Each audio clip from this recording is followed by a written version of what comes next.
Museu de graça lá em São Luís, ó, tem muitos, viu? Vamos falar desse aqui, o Museu Histórico e Artístico do Maranhão. Simbora nesse rolê.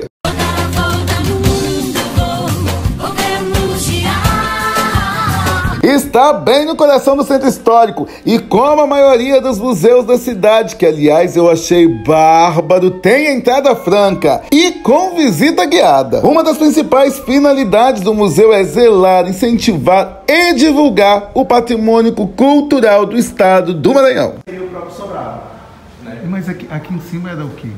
Aí em cima era a casa. E aí que eu vou te explicar. Ó, como eu já acabei de falar, se em cima era a casa, né? Embaixo eram o quê? Eram as senzalas. Ah, então aqui embaixo era a senzala. Exato. Então, onde nós estamos seria o pátio.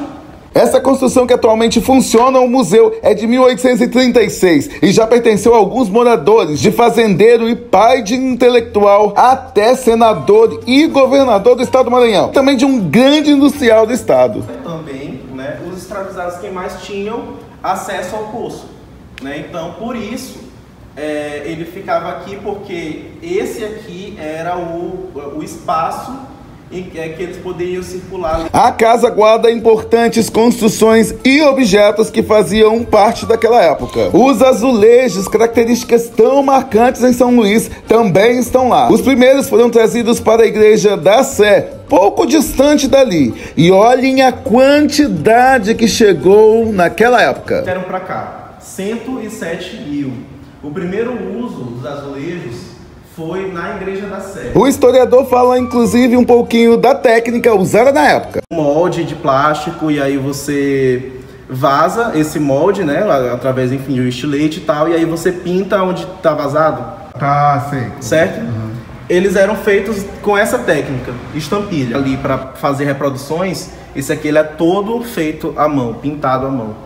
Já o transporte da época causa hoje em dia um desconforto tremendo. É impossível imaginar que aquilo acontecia. O transporte era basicamente feito através de ação humana. E tal, e talvez assim até animais, né, que enfim já é uma coisa absurda, mas que ainda é uma coisa muito recente, uma mudança recente, né?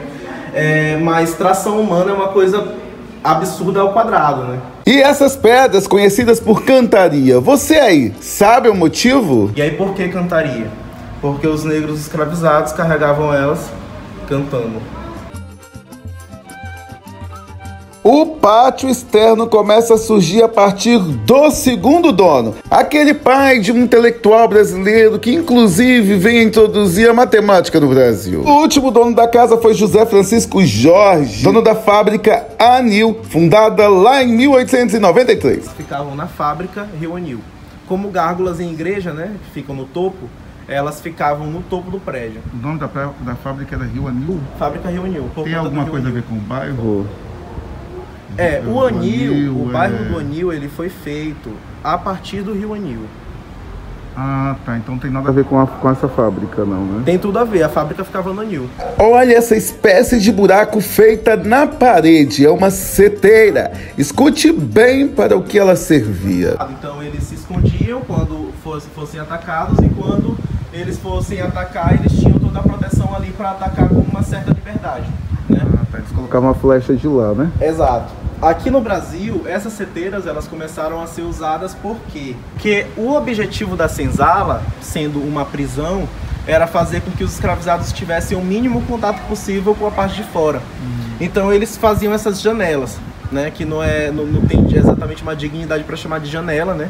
Mas era a única passagem de ar para lá para dentro, ou seja, eles só faziam de fato o suficiente para os escravizados não morrerem. Se a gente for perceber, a gente vai ver que só tem uma seteira para cada senzala. Então, a gente já deve imaginar como é.